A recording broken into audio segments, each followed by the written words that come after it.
lihat ya, makin hari makin pinter banget.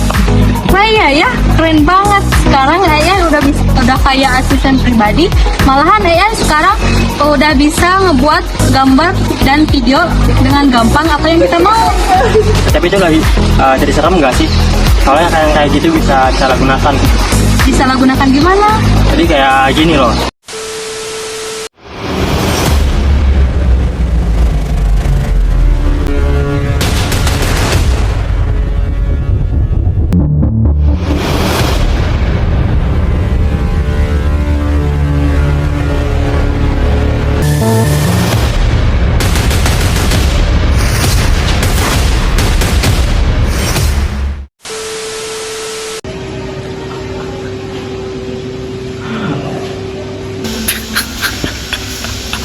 Halo bro.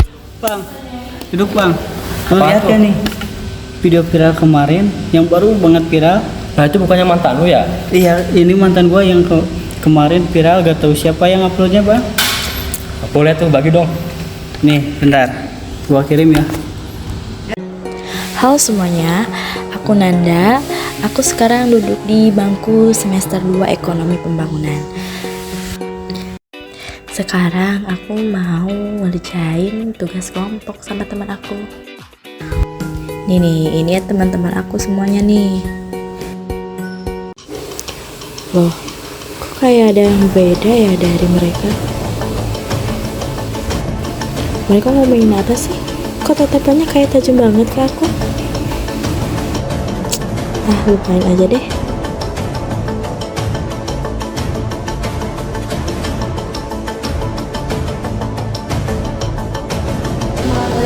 Nan, foto lu nggak video dulu. Emang ini bener lu? Video apaan sih anjir? Coba lu lihat deh. Gak pernah kayak gitu. Siapa ini yang ngedit? Halah, gak usah ngeles lu. Jelas-jelas di dalam video itu tuh muka lu. Dasar pelacur, murahan. Apaan sih lo? Lo tau apa tentang gue? Tiba-tiba lo nuduh sembarangan bilang gue pelacur. Iya, sebelum lo nyebarin berita gosip tentang gue, sebelum lo bilang gue pelacur, lihat cara kamu dulu faktanya, gimana keadaannya. Lo tau apa tentang gue? Hei, murahan. Jelas aja dalam video itu tuh muka lu. Lihat guys, dipasih aja lah untuk pembelaan.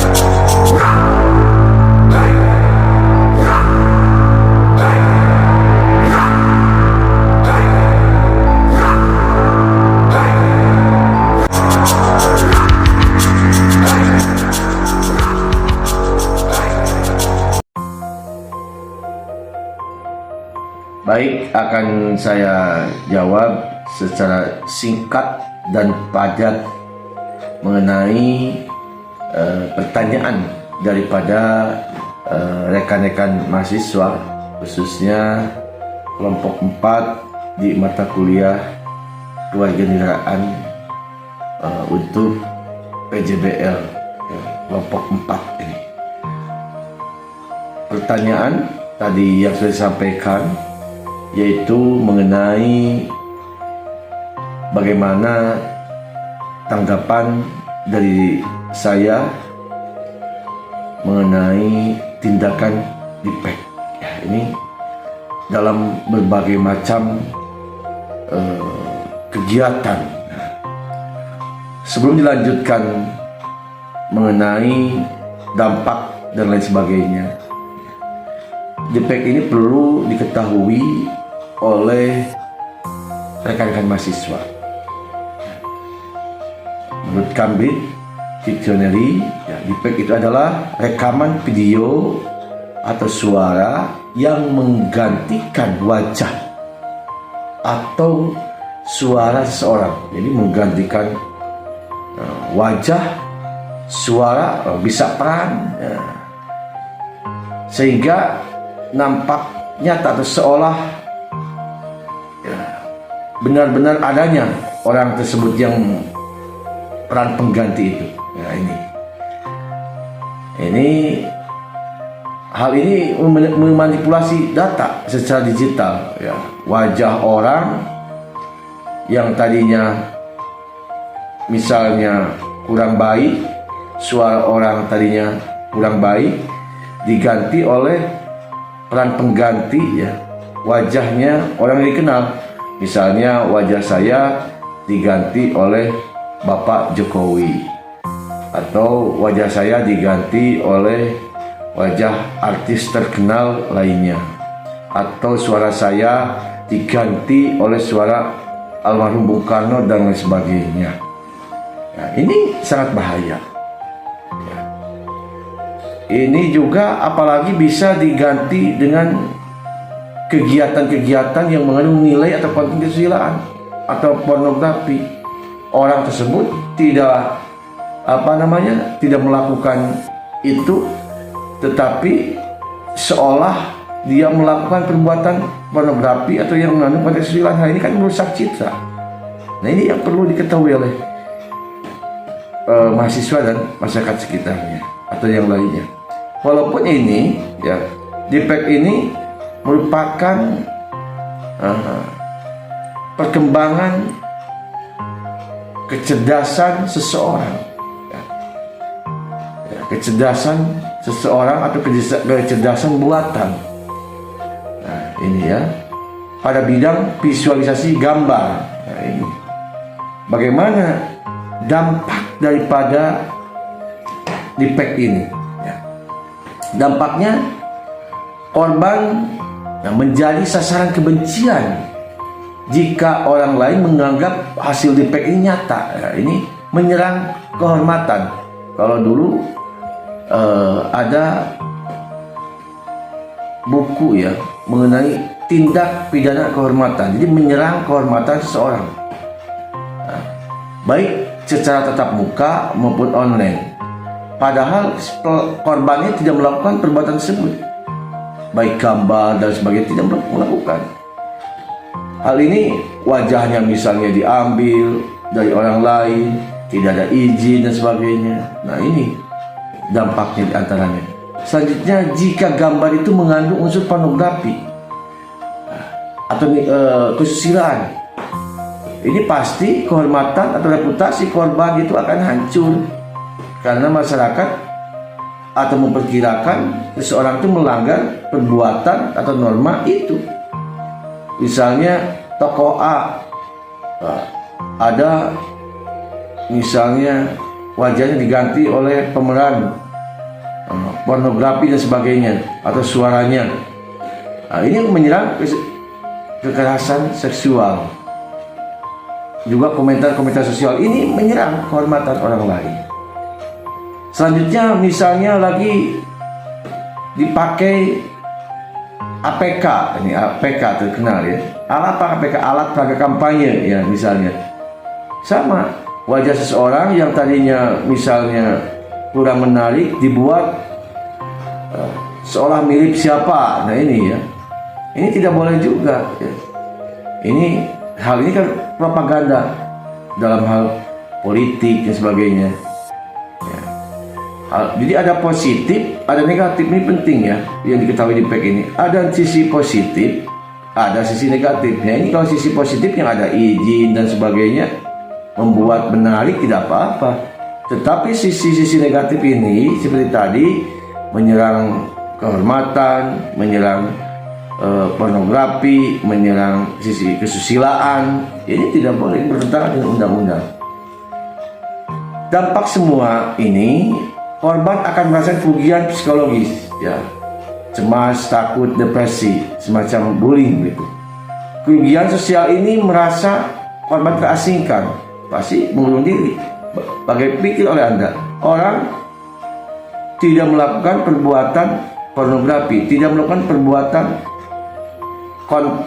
yang berkaitan dengan seksual, dengan mengandung kesusilaan, seolah dia melakukan itu, kan malu dia itu, ya. Ini prolog singkat mengenai deepfake ini sebenarnya kurang untuk menerangkannya. Ini sepintas saja.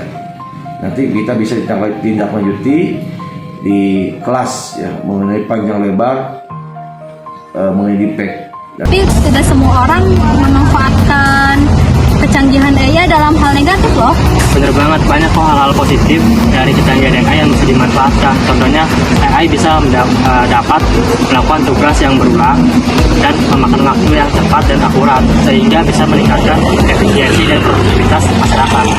Oh iya ya, ada juga loh hal positif yang bisa dimanfaatkan dalam aspek kehidupan sehari-hari. Contohnya seperti asisten virtual yang bisa membantu dalam kehidupan sehari-hari, dan banyak hal positif lainnya lagi loh yang dapat dimanfaatkan dari AI dalam kehidupan sehari-hari. Lalu gimana ya pendapat orang tentang kecanggihan AI? Terus dampaknya bagi orang tersebut bagaimana?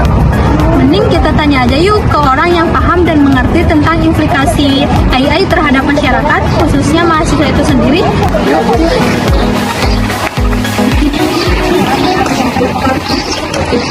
Assalamualaikum warahmatullahi wabarakatuh. Halo semuanya, perkenalkan nama saya Muhammad Saika. Saya dari Ekonomi Pembangunan angkatan 2023. Di sini saya akan jadi host dari sesi diskusi wawancara kita kali ini. Nah, dengan tema yang akan saya bawakan yaitu kemajuan teknologi AI dan dampaknya bagi masyarakat. Tentunya saya tidak sendiri di sini. Saya akan ditemani oleh Kak Samsul Marif. Ya, betul. Sebagai bintang tamu kita.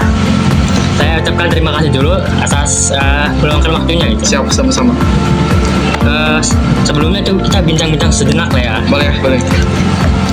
Kak Samsul ini kan dari jurusan Teknik Informatika ya. Betul. Terus juga Kak Samsul juga ketua dari organisasi Rumah KIPKA. Iya, betul. Nah, kesibukannya apa sih Kang belakangan ini gitu? Oke, buat kesibukan dari saya sendiri ya dari jurusan kan Teknik Informatika pastinya belajar ya. Iya. Kayak pendidikan gitu. Saya pendidikan sama organisasi gitu yang saya sedang dilakukan gitu. Kesibukannya sekarang gitu. Paling dua itu aja lah. Nah, kalau boleh tahu nih kan informatika itu apakah kayak gimana gitu, bisa dijabarin lebih jelas nggak sih? Oke, kalau informatika mungkin dari kehidupan sehari-hari kita juga pasti memakai gitu ya, kayak handphone, kayak laptop, kayak apa lagi ya, kayak televisi atau website ataupun hal multimedia gitu ya. Kayak itu adalah berbau kayak tentang informatika, tapi saya mempelajari apa yang saya pelajari itu kayak tentang mempelajari dari segi hardware juga gitu, kayak ya yang kayak masuklah kayak tema tentang AI juga kayak gitu, tentang database dan lain hal sebagainya. Berarti ini akan nyambung ya dengan jurusan dari Kak Samsul sendiri gitu. Nah, kemajuan teknologi AI sendiri kan sangat cepat ya perkembangannya Kang ya. Iya, sekarang sudah banyak fungsi dan kegunaannya gitu. Tuh. Bahkan bisa disalahgunakan gitu sekarang, banyak lah. Nah, menurut pandangan gitu, pendapat boleh dari Kak Samsul sendiri tentang perkembangan AI belakangan ini bagaimana gitu? Nah, kalau perkembangan AI ini ya betulnya kayak yang tadi dikatakan gitu sangat berkembang. Tapi dulu saya pas awal semester gitu kayak ditugaskan untuk mencari sebuah membuat paper gitu ya, tentang membuat paper, dan kebetulan dulu saya membuat sebuah judul tentang bahayanya AI gitu. Karena kalau dulu kan kebetulan saya senang nonton film gitu ya, dan film yang emang saya tonton itu ada yang berkaitan dengan AI ya, bahwa dengan adanya AI, kalau misalnya AI dikaitkan dengan teknologi keamanan itu sangat berbahaya gitu, kayak dapat mengancam keamanan dari segi keamanan manusia ataupun keamanan lainnya gitu kalau gitu. Jadi AI semakin kesini tuh ya emang semakin canggih, tapi ada juga hal yang dapat merugikan ke kitanya. Oke, berarti Kak Samsul sendiri tuh merupakan pengguna juga lah? Kalau buat saat ini ya pengguna sih. Oh iya, karena saya pribadi juga menggunakan AI untuk ya kegiatan mahasiswa gitu. Tuh. Nah, dari pandangan Faris sendiri tuh melihat AI bisa digunakan nggak sih dalam meningkatkan kesejahteraan masyarakat gitu? Kalau buat kesejahteraan ya kalau dari segi pendidikan ya, kalau kitanya niatnya untuk belajar memanfaatkan AI ya itu pasti bisa ya.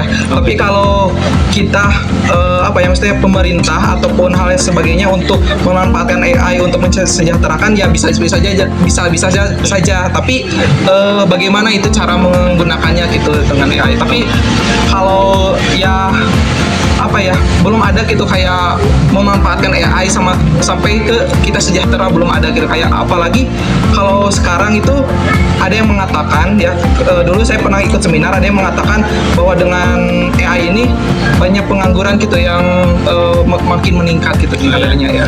Nah, tentang pengangguran ya, saya dapat berita gitu. Nah, dikutip dari CNBC Indonesia yang menunjukkan data 83 juta orang akan terancam menjadi pengangguran gitu akibat dari berkembangnya AI. Iya. Seperti ya buruh pabrik gitu yang tadinya manual sekarang digantikan oleh robot-robot gitu. Nah, menurut Kak Samsul sendiri gitu, bagaimana sih kita mengatasi potensi ancaman itu gitu? Kalau potensi ancaman yang mengatasinya gini, kan kalau adanya hal yang baru pasti ada juga penggantinya gitu. Kayak kan sekarang ada AI dapat mengancam ya, tadi yang dikatakan bahwa mengancam pekerjaan. Nah, pasti ada hal-hal yang baru untuk menggantikan atau pekerjaan si AI ini. Nah, jadi kalau buat strategi kita untuk menghadapi masalah tersebut dengan kita memanfaatkan AI ini untuk melakukan sebuah pekerjaan baru gitu. Jadi jangan sampai adanya AI kita tidak memanfaatkan AI ini gitu. Jadi kita harus paham akan teknologi ke masa depan yang akan datang.